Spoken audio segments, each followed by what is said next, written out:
Yo, so guys, welcome back to another reaction to Mr. From what I've been told in the comments, it's actually pronounced Mr. B. Allen. So I've been saying it wrong for the whole time, but for the people who have been correcting me or trying to correct me in the comments, I appreciate it.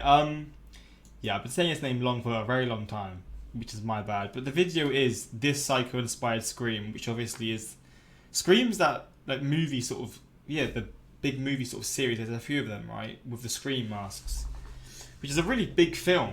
Or I guess series of films, but I've never actually seen it. I don't think.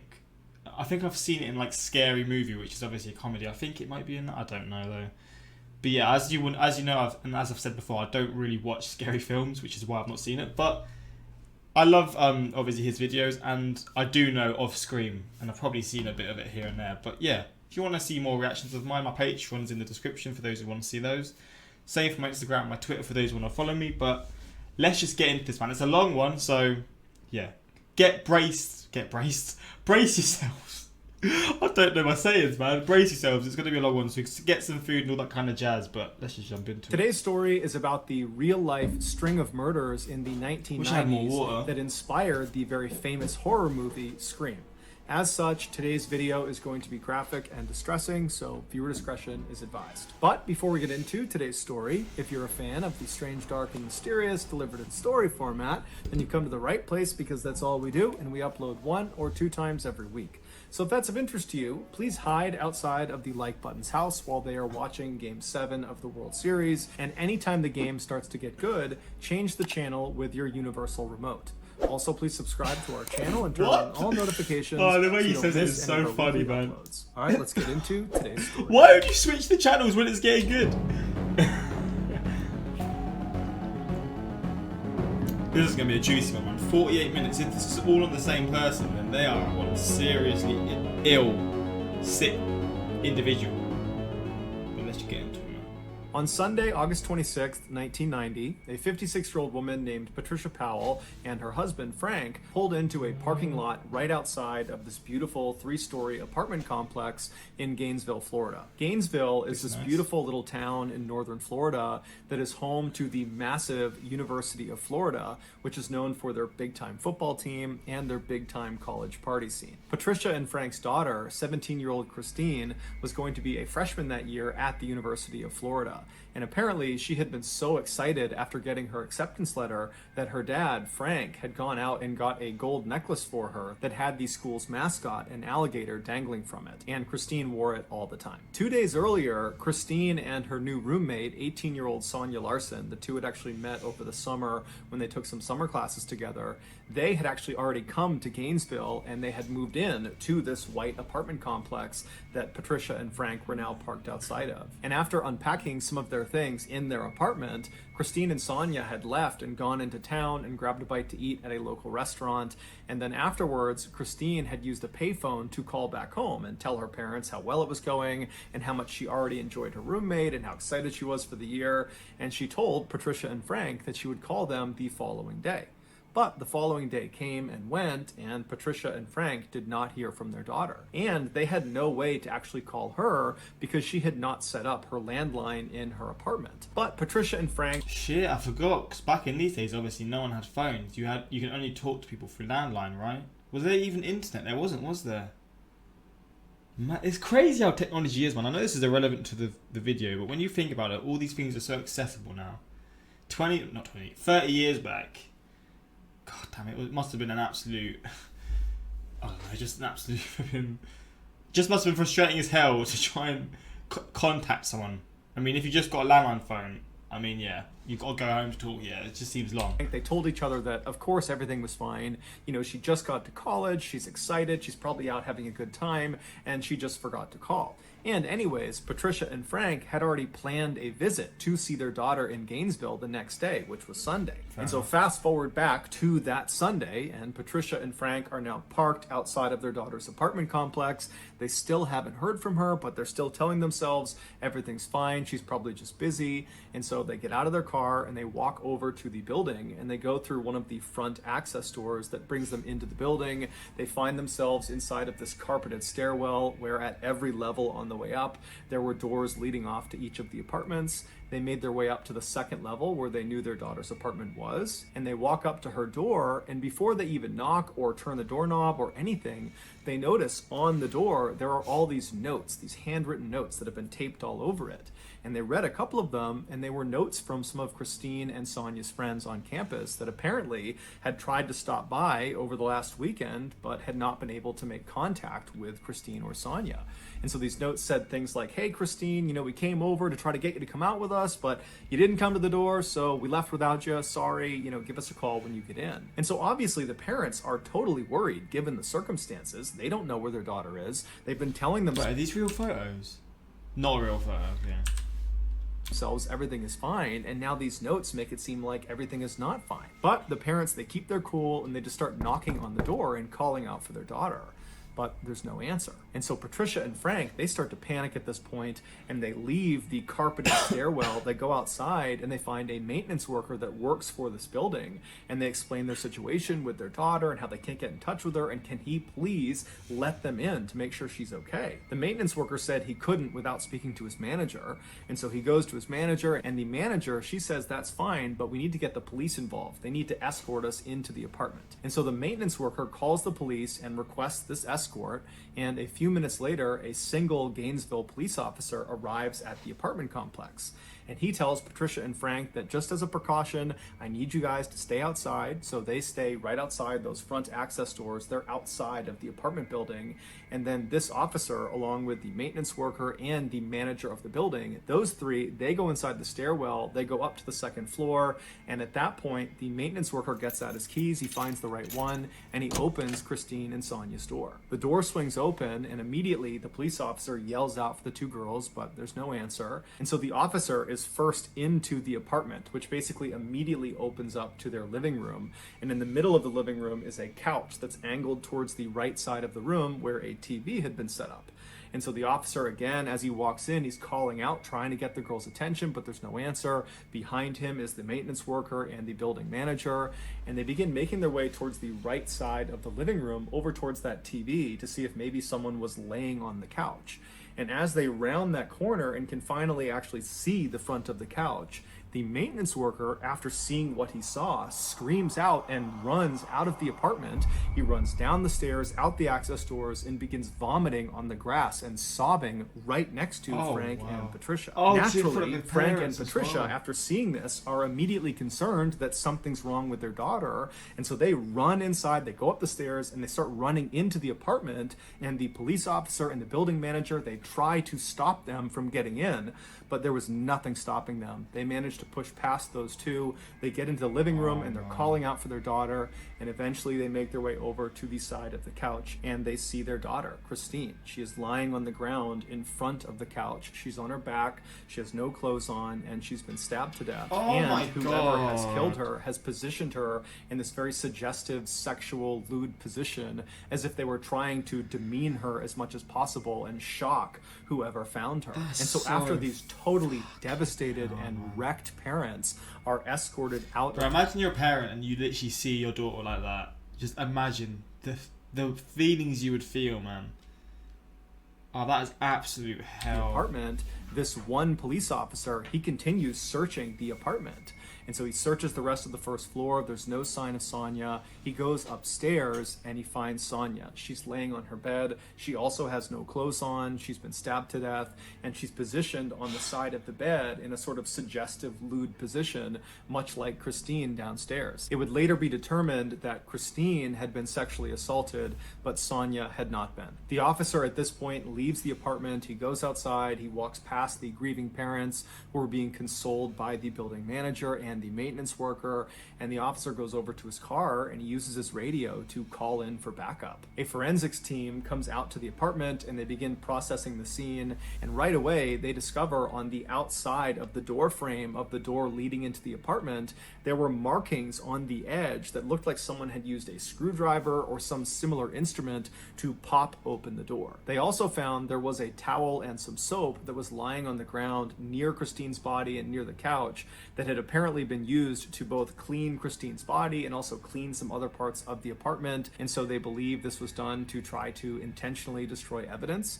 suggesting the killer or killers were somewhat sophisticated. They also discovered there was some residue on Christine's wrists that indicated at some point her hands had been bound by duct tape. But when she was found, her hands were not bound and there was no duct tape from her wrists. And so whoever had done this had at some point removed the duct tape and taken it away. And so investigators believed that the killer or killers had used the duct tape to immobilize Christine for the attack. And then after she was deceased, they had removed that tape in order to be able to get her arms up over her head, which seemed to increase the shock value of this lewd position they had put her in. Based on what they saw inside of this apartment, the police were convinced they were up against a group of killers or a killer that had targeted these two girls. That this was not some random attack, that this was calculated, this was on purpose, and if they didn't get caught, they were going to strike again. And so I mean, we're 8 minutes into a 48-minute video. Oh my days. What are these people, or what is this person?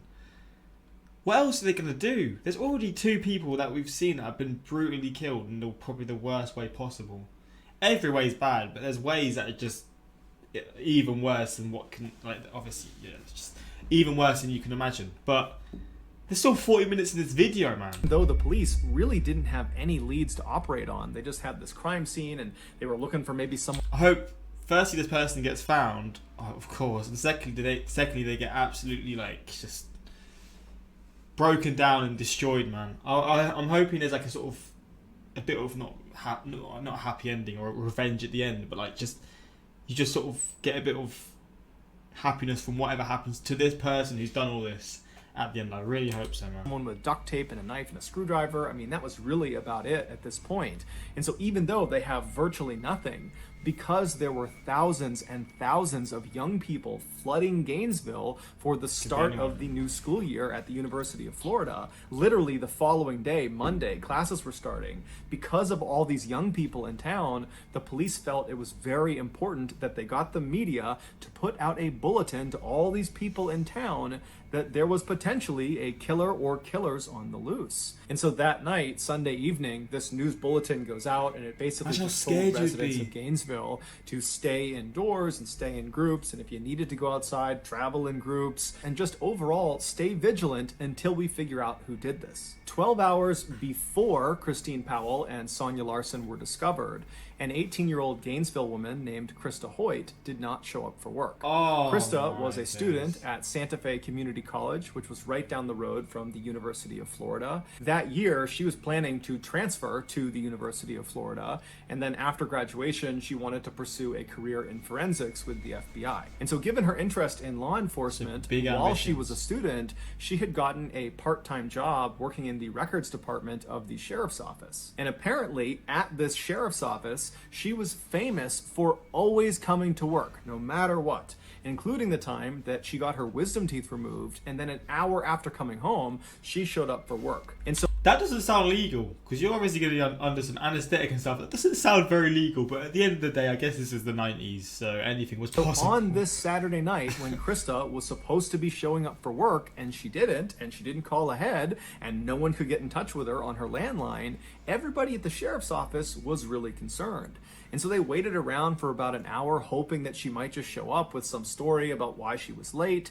But she never showed up. She didn't call. They still couldn't get in touch with her. And so in the very early hours of Sunday morning, the sheriff's office called the Gainesville police and asked them to do a welfare check on Krista. And so 2 police officers from the Gainesville Police Department, they show up at the apartment belonging to Krista Hoyt. Krista lived alone, and she lived about 2 miles away from Christine Powell and Sonia Larson. And so these 2 officers, they get there and they walk up to the front door and they knock, but there's no answer. And they try the doorknob, it's locked. And so one of the officers walks around to the back of this apartment and he sees there's a glass sliding door. And so he knocks on the glass sliding door, there's no answer. He tries the door, it's locked. And then he notices the drape that's inside the apartment that's covering up this sliding glass door. It reaches almost to the ground, but not all the way. There's a couple of inches on the bottom where if you were laying on the ground, you could actually look through this little space and see into the apartment. And so that's what he does. He lies down and he puts his flashlight up and he looks through this couple-inch gap on this window. And as soon as the light illuminates what's inside of this apartment, he finds Krista. Krista is sitting on the edge of a bed that's not that far away from the sliding glass door, and she's facing the door. She's kind of hunched over at the edge of the bed. She's got no clothes on, and she's got stab marks all Oh my god, imagine how scary that would be. You're just looking under and you just see this. Oh my god. That is horrible. Oh my days. That genuinely, like, that would scar someone for life. All of these would, but just imagine that. You just see. Oh man, that is nasty. over her back, and she's missing her head. And her head was next to the bed to the left, up on the shelf, and it was positioned in such a way that it almost appeared like the head was looking down at the detached body. When this crime scene was processed, the forensics team immediately noticed there were marks on the backsliding glass door where someone had used probably a screwdriver or something similar to pop the door open. And then they also found residue of duct tape on Krista's wrists, but the duct tape was gone. She was found with her hands not bound. It would later be determined that Krista had been sexually assaulted before she had been murdered. The obvious similarities between Krista's crime scene and Christine and Sonia's crime scene were initially only recognized by Gainesville police because much of the information about the two crime scenes was not public. But that night, Sunday evening, when the police went to the media and asked them to put out that bulletin to all Gainesville residents to say that there could be a killer or killers on the loose, it didn't take long for residents of Gainesville and news anchors to begin speculating that you have these two murders that have happened really close together physically. They're less than 2 miles apart, and they've probably occurred within the last 24, 48 hours. So they've happened in rapid succession. They're both unsolved. And so even without intimate details of the crime scene, it wasn't hard to say, I think these two are probably connected. And so that night, Sunday evening, Gainesville really went into a state of panic. And within hours of this news, you had stores all over Gainesville that had sold out their deadbolts and locks, their mace, their stun guns, their baseball bats, their actual guns, their knives. I mean, people were really trying to arm themselves to protect themselves against this unknown threat that was murdering students in Gainesville. And the police, even though they did not come out and substantiate the claims that, perhaps these two homicides are connected, they did believe they were. And so that night, Sunday night, as all this chaos is kind of unfolding in town, the police put hundreds of officers all over the place, on foot, on every street corner. This must have been such a weird sort of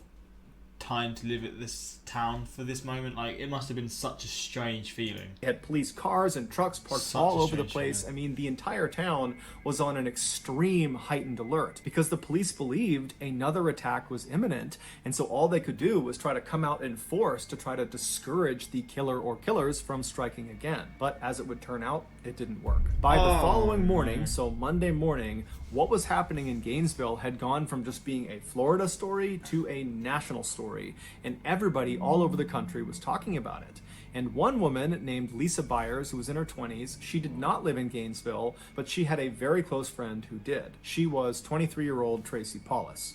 Tracy had taken some years off from college, but that year had decided to go back and give it another go. And so she was enrolled at the University of Florida. And so Lisa called Tracy and said, hey, I'm watching the news. This is crazy what's happening in your town. How are you holding up? And Tracy would tell her that, I'm just as concerned as everybody else. It's terrifying to think there are killer or killers on the loose, but I think I'm okay because I have my roommate. Tracy's roommate was 23-year-old Manny, who was this big, strong former football player who was very close with Tracy. The two had never dated, but they had been very good friends for a number of years. And he too had taken some time off of school and had agreed to go back because Tracy had convinced him, come back, get your degree with me, and we'll live together. And so when the news broke about these killings happening in their town, Manny had told Tracy that he would protect her, that nothing would happen to her. And so when Lisa heard this from Tracy, that she thought that she was okay because she has Manny and, he'll look after her, and they were not planning to really leave the apartment much besides classes, Lisa was reassured, but she was still worried. And so she told Tracy, please give me a call this evening after you come back from classes just to let me know that everything is okay. And so Tracy said she would, and then they hung up. And then that evening, Tracy did not call Lisa back. And so Lisa tried calling Tracy, but No one picked up. And so that night, Lisa went to bed. She was very worried, but she went to sleep.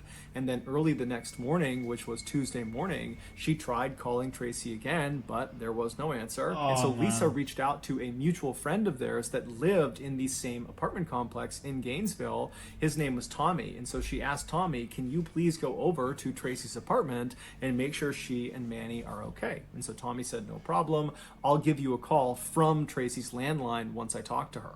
And so about 5 minutes later, Tracy got a call. She picked it up, and it was Tommy calling from Tracy's landline, and he was just screaming. When the police arrived at Tracy's apartment, they found Tracy in her bedroom, and like the other victims, she had no clothes on. She was positioned. Fucking what the hell? Like, literally no one is safe. I mean, everyone, of course, would be scared, but imagine being a female. Obviously, the only people being killed at the moment are females. So imagine how scary that would be, and how scared you would be as anyone, but especially as a female in this moment, man. Because like obviously they're a lot more vulnerable at this point in time, with the killers clearly aiming to kill females and I guess sexually assault them as well. Oh my god, this is wrong in so many ways, man. Positioned on the side of the bed in a very suggestive. And the fact that they literally had she spoke to a friend like prior saying how she was feeling safe because of her roommate. A day later, she's found dead. Like. Is her roommate the guy who's doing it? Oh shit! I mean, that would be a really strange twist. I assume not, but lewd position. She had been stabbed to death, and it would turn out she had been sexually assaulted. And then down the hall from Tracy, they found Manny. He was in his bed, and he too had been stabbed to death. That answers my question. Oh my days! This is all one person doing this. They are actually like just nuts. I mean, obviously, I can't really put into words how I want to describe them. But shit, I mean, I apologise. I spoke way too soon. That is Except horrible, he had his man. clothes on, and he was not positioned in a suggestive position. He had kind of died wherever he was, and that was the position they found him in. The forensics team, when they processed the scene, they found markings on the outside of the back sliding door where it looked like someone had used a screwdriver to pop open the door, and then But I can't get my head around the fact that they literally spoke and said she should be safe because of her roommate, and a day later, it literally. That is actually nuts. That is the craziest thing I've ever fucking heard. A day later.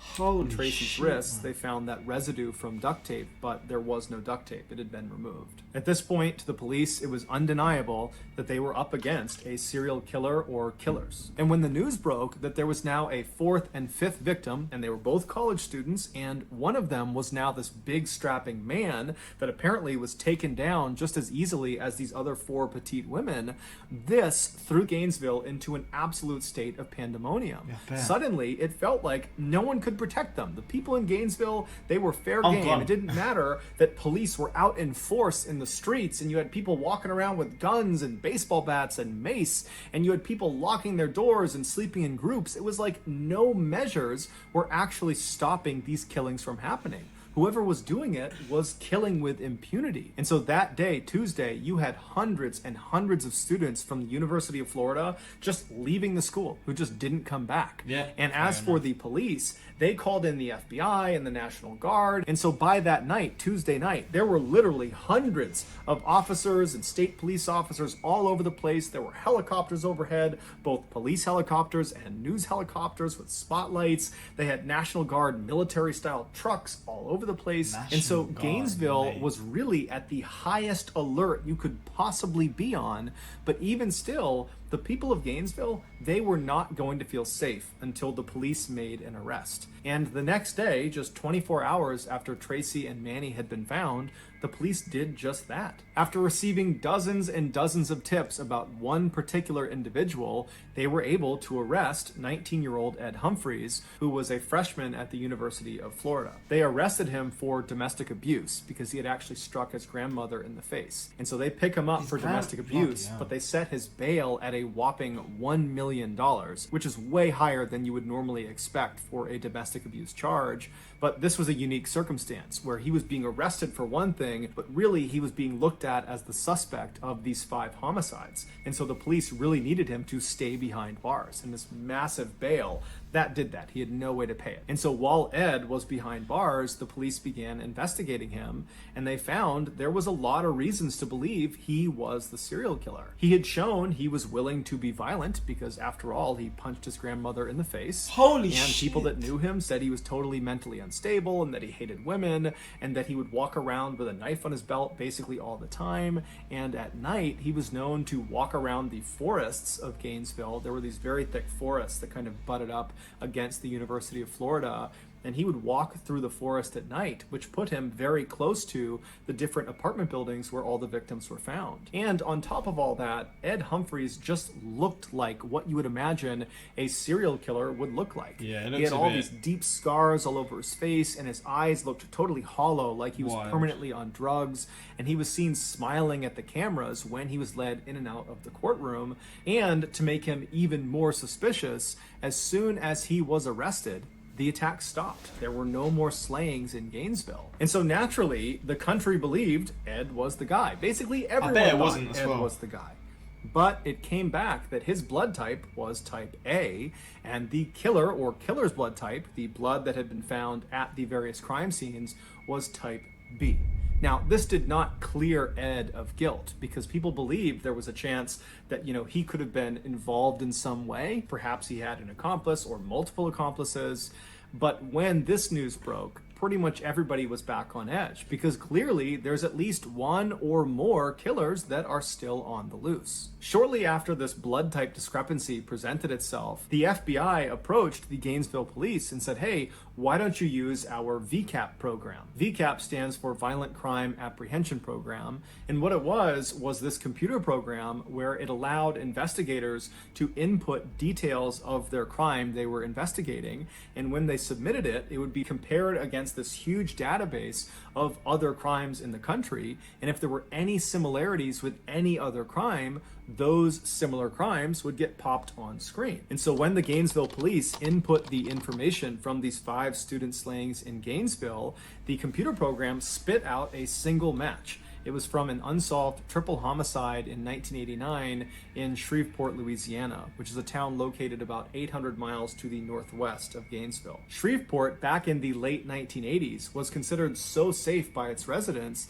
that many of them didn't lock their front doors and they would leave their car keys just sitting on their front dash. No matter how safe somewhere is, I'm always going to be closing and locking my doors. In 1989, that would all change. On Friday, November 3rd of that year, 8-year-old Sean Grissom was dropped off at his grandfather's house in Shreveport.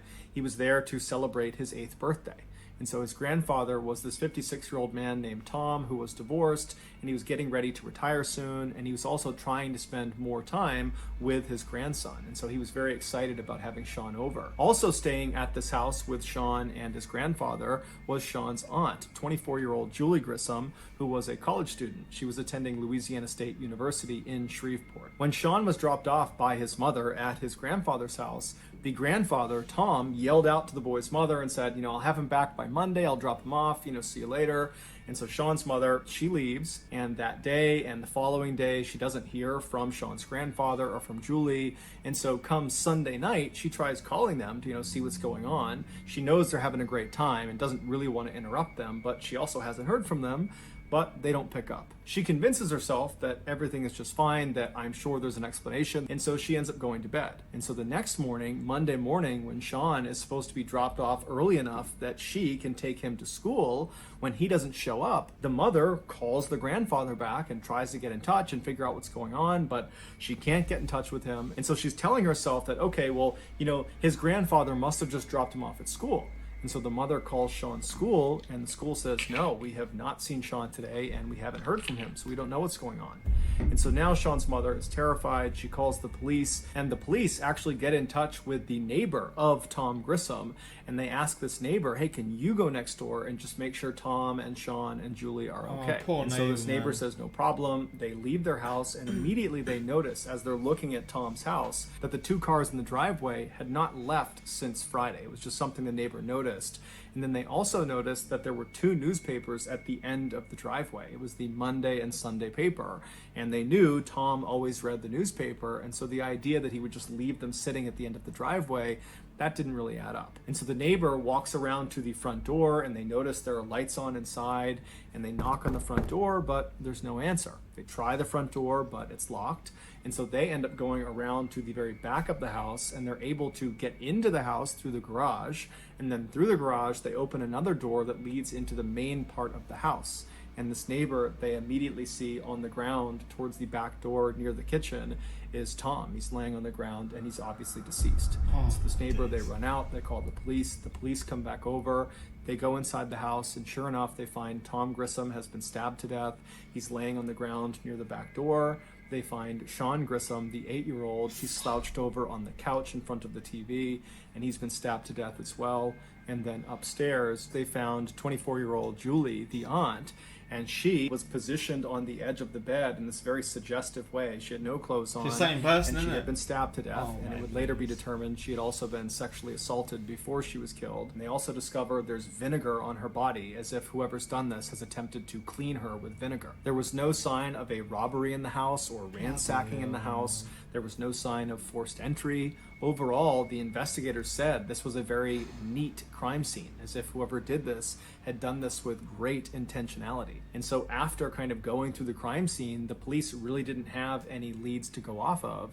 And so this crime went unsolved. And so as these Gainesville police are looking at this report in this VCAP computer system, and they're reading about this unsolved triple homicide, all they can think about is how unbelievably similar the crime scene was to all the crime scenes of the student slayings. Specifically, that Julie had been arranged in this kind of suggestive pose like the other female victims in Gainesville. And on top of that, it was determined that the blood type of the killer in Shreveport was type B, same as the killer or killers in Gainesville. So there was a match in the blood type. Somehow, after this discovery through this VCAP program, the media found out about this Shreveport unsolved triple homicide and how apparently it was incredibly similar to all these slayings that have taken place in Gainesville.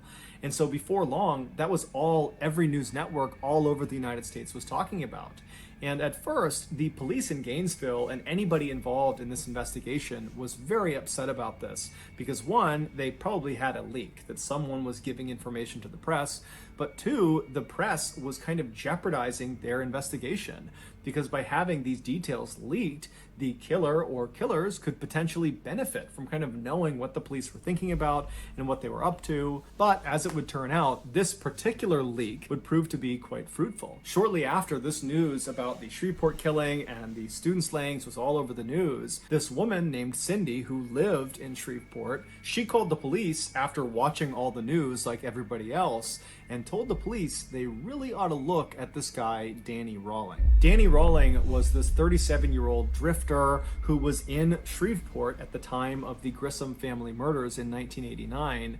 And apparently after those murders, he had told Cindy's husband that he, quote, had a problem, and his problem was he liked stabbing people. And Danny literally always walked around with a... He has a problem. His problem, he likes stabbing people. That's a bit of a weird problem. I mean, if you know someone has a problem like that, maybe you should contact the police prior. Sounds like it wouldn't end well, I'm not gonna lie. A huge knife on his waist. He seemed totally mentally unstable. And so this claim that he liked stabbing people, Cindy and her husband took literally and basically told him to stay away from them. And so in one of their last conversations with Danny actually told Cindy that he planned to leave Shreveport and go someplace where there's lots of beautiful young women that he can just stare at all day long. When police asked Cindy, do you think he's capable of killing all 8 of these people? She said, oh yeah. And so the police turned their attention to Danny and began researching his background, and they discovered he was raised in a very abusive household. Specifically, his father really couldn't stand him. They had a really bad relationship. And then when Danny got old enough, he joined the Air Force, but he was kicked out after 2 years for being mentally unstable.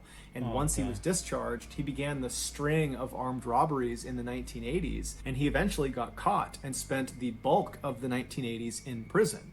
And then in 1989, when he got out of prison, he came back to Shreveport and moved in with his parents. Now, this was not a happy homecoming. His parents did not want him living with them, but Danny kind of forced the issue. He had nowhere else to go, and so he wound up living there. And as it happened, they lived less than a half-mile away from the Grissom family home. 6 months after the Grissom family was murdered, and 3 months before the Gainesville student slayings had begun, Danny gets in this huge fight with his father, where his father actually draws a pistol and forces Danny to leave the house and tells him to never come back.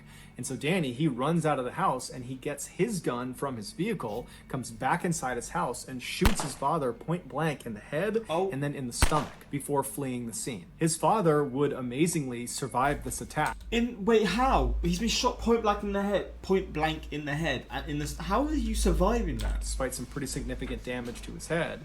And he would tell the police, and before long, there was a warrant for Danny's arrest for attempted murder.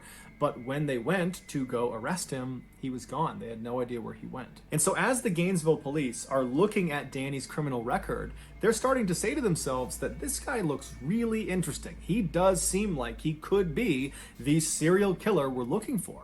And so as they continue to dig deeper and deeper, one of the Gainesville police officers suddenly thinks of something. There was this unsolved armed robbery of this bank in Gainesville that happened the same week where all 5 of the students had been killed. A lone masked gunman walked into this bank in broad daylight and demanded money from the teller, and the teller, who thought on their feet, gave him the cash, but it was the type that was booby-trapped with dye packets, meaning if this robber tried to tamper with the money at all, it would detonate, sending dye all over them and kind of making it obvious that this money had been stolen. But the robber doesn't see this. He takes the bag of cash, he leaves the bank, and manages to flee and go into the forest before the police show up.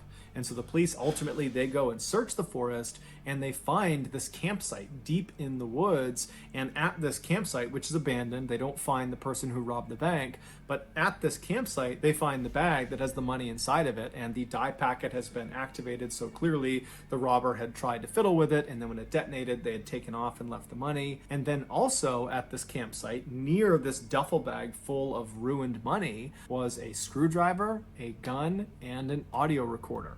Now, at the time, the police that were seeing this, they were part of this huge effort in Gainesville to stop any more attacks on students and catch the killer or killers. That was all they were thinking about. And so when they didn't immediately catch this robber, they kind of said, you know what, this is a lower priority item than what we're dealing with this loose serial killer or killers. And so let's just round up the evidence, put it in storage, and somebody else can deal with this after we handle this killer situation. And so no one listened to the audio recording. They just put it in evidence. Why? They grabbed everything else. That's not the most obvious thing to do. Why wouldn't you listen to that? That is insane. In evidence, and they threw it in the storage room. And so now this Gainesville police officer that's just remembered this unsolved armed robbery, he says to the group that's investigating Danny, he says, you know, hey, since Danny has a penchant for armed robbery, clearly he has a rap sheet full of armed robberies, maybe if he was the serial killer and he killed all these students, that would have meant he was in Gainesville, and so maybe he committed this armed robbery. And so we should go look at the evidence and listen to that tape. And so the officers, they practically run to the storage locker. They get the evidence from this unsolved armed robbery. They come back and they hit play on this audio. That's like the first thing you would do whenever you get something like this. You would listen to this. That's blown my mind. Recorder. And what they hear is unbelievable. They hear on this recording a man singing a song. It's clearly a song he wrote, and he's singing about being a, quote, mystery killer. And then it kind of segues into him talking about how to effectively kill a deer with a knife, to be really effective with a knife. And he's getting into really graphic detail of how to do that. And then, somewhat unbelievably, on this audio recording, the man identifies himself. He says his name is Danny Rawling. And so this audio recording was huge. It meant Danny Rawling, the guy they're looking at as potentially being the serial killer, was definitely in Gainesville, in the woods near the University of Florida, the same time frame that all of the victims were killed. Also, the screwdriver that had been found at this campsite matched the markings that had been made along the outside of some of the door frames of the... Why are you ringing now, man? I'll answer that after I'm done with the video. Oh, your spam call, okay. I have to answer that. I'll be back in a second. We are back.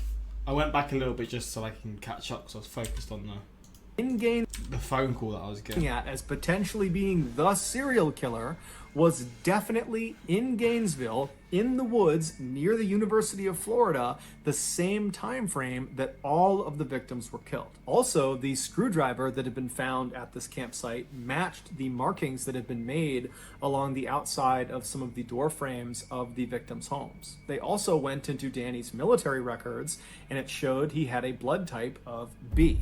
So his blood type matched the blood type that had been found in all of the victims' homes. And so just like that, Danny became the #1 suspect. And when they went to figure out where he was, amazingly, they found he was already in custody. He was being held in a jail cell 40 miles south of Gainesville for another armed robbery. And so immediately, Danny was charged in the murders of the 5 Gainesville students. They couldn't charge him for the 3 Shreveport murders because they just didn't have enough evidence. And then after that, Danny was transferred to Florida's maximum security prison to await trial. Initially, Danny said he was innocent, he had nothing to do with the murders, but then almost 4 years later, when his trial was finally starting on the first day of his trial, he surprised everyone in the court when he stood up and said, "I'm going to change my plea.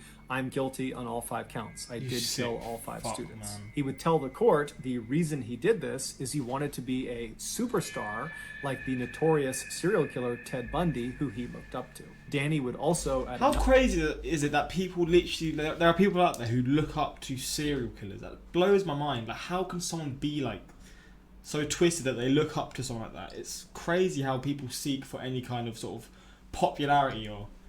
I don't know, it's just absolutely insane how that could be someone's mindset. Man. Another date confessed to killing the 3 Grissom family members in Shreveport. Because of Danny's detailed confessions, we now know all the terrifying details of what actually happened when he killed all 8 of his victims. Back on Friday, November 3rd, 1989, Danny was fired from his job as a waiter at a local restaurant in Shreveport.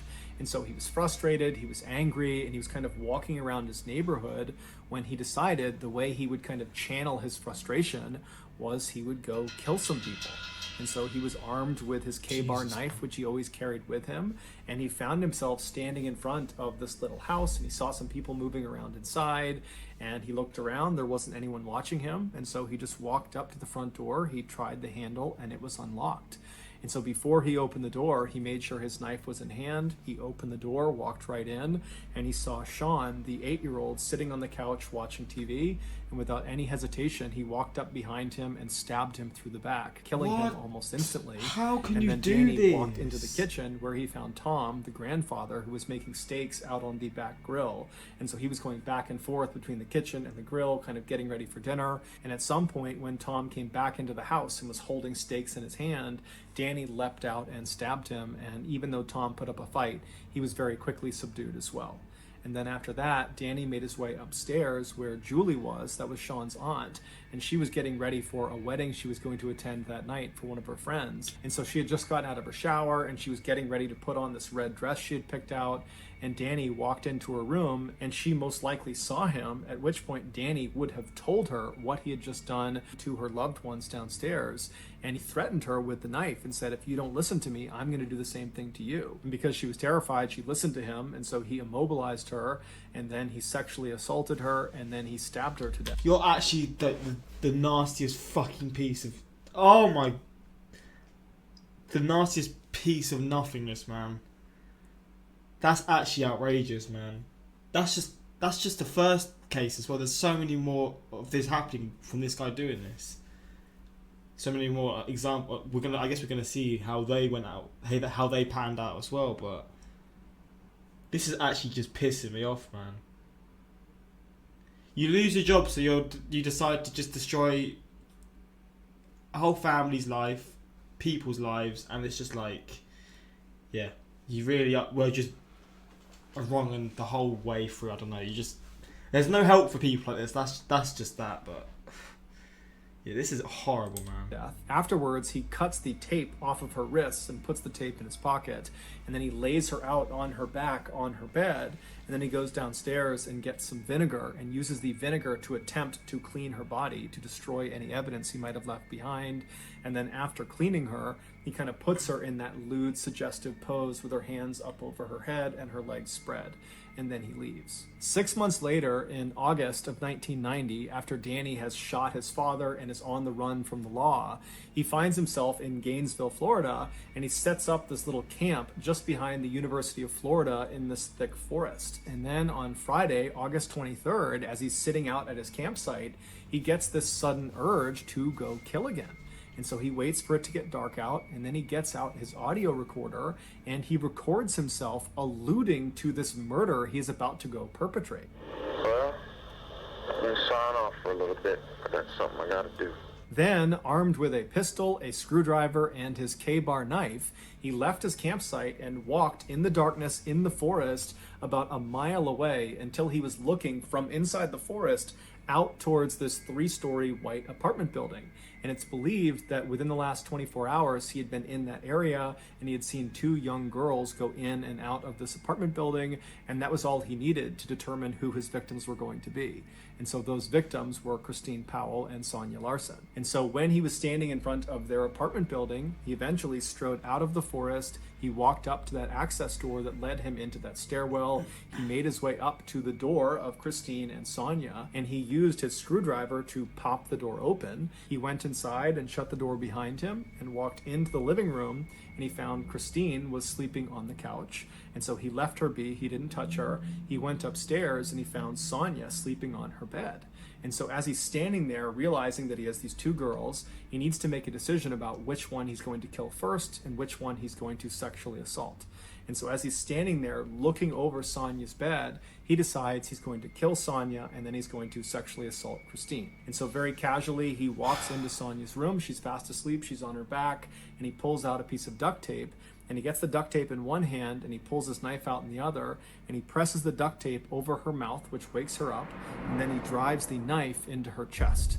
And so Sonia would put up a pretty incredible fight, but ultimately she would succumb to her injuries. And then after she was dead, Danny just left her where she was, and he went downstairs and he found Christine was still asleep on the couch. She had not woken up from the commotion upstairs.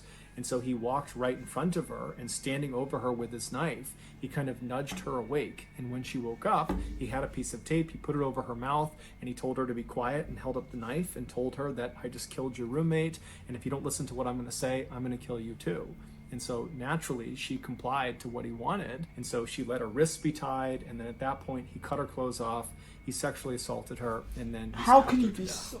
And so after she was dead on the ground, he went and got that towel and that soap, and he began cleaning Christine's body to try to remove any evidence he might have left behind. And then he cut the duct tape off of her wrist and removed the duct tape from her mouth and put those in his pocket. And then he positioned her in that kind of lewd, suggestive position that she was found in. And then Danny went back upstairs and cut the clothes off of Sonia and then positioned her on the side of the bed in a suggestive position as well. And then Danny leaves the apartment. So he goes back into the woods. He walks in the wood line back to his campsite. But when he got there, he was just too jacked up. He was too excited from what he had just done that he just couldn't control himself. All he wanted to do was go out and kill again. How and so he is managed someone to so twisted though? Like, what the fuck? sit at his campsite for a total of 8 hours before he couldn't help it any longer. He had to go back out and find another victim. And so his next victim, he decided, would be this woman he just happened to see a couple of days ago. He was walking down the road near this row of apartments near the school, and he looked into one of them, and he just saw there was this girl in this apartment, and he just thought for a second, I bet she lives alone there. But that was the entire interaction. He didn't know this person. He was just kind of guessing that she might be alone in there. And so here he is in the forest after killing these 2 teens. And he's like, okay, I'm going to go back to that apartment because I think that woman is alone. and that woman would be Krista Hoyt. And so in the early morning hours of Saturday, August 24th, Danny leaves his campsite with his screwdriver, his gun, and his K-bar knife, and he walks about a half mile away from his campsite until he's still in the woods, but he's looking out at the back of Krista's apartment. And then at some point he walks out of the forest, he walks right up over her fence and gets up to her back sliding door. He uses his screwdriver to pop the sliding door open. He slides it open, he steps inside, and he finds out that Krista is actually not in her apartment. There's no one in her apartment. But So he's just going to wait there, isn't he? instead of leaving and finding another victim, he decides he'll just wait for Krista. And so he shuts the sliding back door and he goes into her bedroom closet and shuts the closet. Oh my days, no, that must... Just imagine what she was thinking as soon as he comes out of that closet. That kind of fear I cannot imagine. Like, that is just like another level of what I can even think about. The fear that I've sort of had in my own life. Like, this must be oh my, you probably don't even think it's real. When you just see someone coming out of your closet or whatever, you probably don't think it's real. And then just waits. And he stays in her closet for several hours until around 11 a.m. that morning. Krista comes home, and when she was in the house, he waited a little bit longer to make sure she didn't know he was there. And then at some point, he kind of slipped out of the closet, snuck up behind her, and put her in a chokehold. Now, at first, Krista tried to fight back, but eventually she realized she could not overpower whoever this was. And at that point, she said, okay, what do you want? And Danny would tell her, you got to listen to me or I'm going to kill you. And he showed her the knife. And so Krista said, okay. And she put her wrists out. He taped her wrists with duct tape. He put tape over her mouth. And then he brought her into her bedroom where he cut her clothes off and sexually assaulted her. And then afterwards, he stabbed her to death. Once she was dead, he cut the duct tape off of her wrists and pulled the duct tape off of her mouth and put that duct tape in his pocket. And then he positioned her body on the bed in a suggestive position before he left. When he got back to his campsite, he realized he had accidentally left his wallet in Krista's apartment. And so, calm as can be, he walked back through the forest, right back into Krista's apartment. He found his wallet and he was about to leave when he thought to himself, well, wait a minute, I should mutilate her body. And so he pulled Krista's body off of the bed and using his knife, he decapitated her. He put her head up on the shelf next to the bed, and then he repositioned her body on the edge of the bed, making it seem like she was kind of hunched over, looking out the back door. And then before he left, he reached up and twisted her decapitated head and made it seem like it was looking down at the rest of her body. 48 hours later, on the evening of Monday, August 27th, Danny was back at his campsite out in the woods, and he suddenly got the urge to go kill again. And so he stood up, he grabbed his knife, his screwdriver, and his gun, and he walked away from camp, made it about a mile through the woods until he was standing still in the forest, looking out at this big apartment complex that was very commonly occupied by college students. And so at some point, he leaves the forest and walks up to the first apartment he sees. He has no idea who's going to be in there, and he goes up to their sliding back glass door. He gets a screwdriver out and he pops it open. He slides the door open, he steps inside, and the first thing he sees is Manny, this big, strong former football player who's laying in his bed. And Danny just walks over and starts stabbing him, and Manny wakes up and puts up one heck of a fight, but ultimately Danny is able to overpower him and kills him. While Danny was stabbing Manny, the other resident inside of this apartment, 23-year-old Tracy Paulus, she was in the shower, and so she gets out of the shower and she hears all this commotion down the hall, and so she steps into the hall and she looks into Manny's room and she sees Danny on top of him, stabbing him. And so Danny looks back, he sees Tracy, Tracy screams, she runs down the hall into her bedroom, she slams the door behind her, she locks it, and then she leans up against the door to try to keep it shut. Meanwhile, Danny just continues to stab Manny until Manny is dead.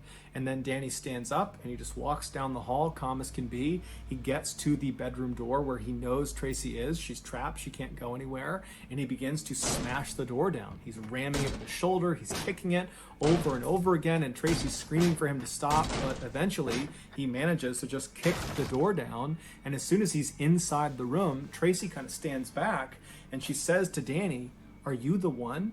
And Danny looks at her and says, yes, I am the one. And then he threatened her with the knife and said, I'll kill you just like the guy down the hall unless you listen to me. And so Tracy listened. She got her wrists bound and her face bound. And then Danny cut the clothes off of her and then sexually assaulted her. And then he stabbed her to death. And then after she was dead, he cut the duct tape off of her wrists and removed the duct tape from her mouth and then positioned her body in a suggestive sexual position on the edge of the bed, and then he left. Later that day, Danny would rob that bank in Gainesville, and then 1 month later, Danny would be arrested for a botched armed robbery 40 miles south of Gainesville. He wasn't even arrested for any of these crimes initially. Eventually he was obviously arrested, but he wasn't found for any of these crimes initially. He would have probably got away with it if he hadn't tried to rob this other place next. Imagine that. Imagine what other things could have happened if he wasn't caught for that specific crime.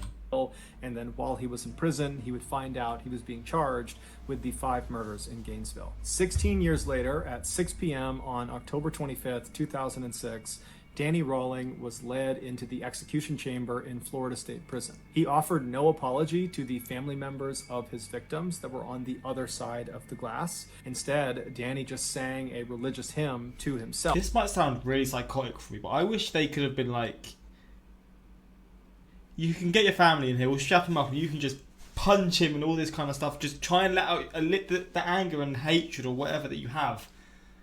Because he's not even apologising. I know this might sound fucked, but I don't even care, man. Just make him feel as much pain as possible for what he's done and the fact that he's not even showing any remorse. Of course, showing remorse or not, it doesn't change what he's done, but the fact that he's obviously just proud of what he's done. Yeah, I think that would have been the correct way to deal with it, but obviously that's not going to happen. I wish it would though, because that just, I don't know, it's just get him a few cracks to the skull, you know what I mean? I wish he could do that. Comfort himself. And then 13 minutes later, Danny was pronounced dead. He was executed via lethal injection. So that's going to do it, guys. If you got... Wait, what? While in Florida State Prison awaiting his trial, Danny Rawling told police that Ed Humphrey had nothing to do with the murders. Ed was subsequently released from jail, having spent 10 months behind bars. So that's going to do it, guys. If you got something out of today's episode and you haven't done this already, please hide outside of the like button's house while they are watching Game 7 of the World Series. And anytime the game starts to get really good, change their channel using your universal... Oh, my bell's going. Hopefully you enjoyed this reaction. This was a crazy-ass one. I was going to talk a bit more after, but I've got to get the door. But yeah, if you want more of these reactions, suggest them in the comments. And yeah, until next time, like, subscribe. Peace.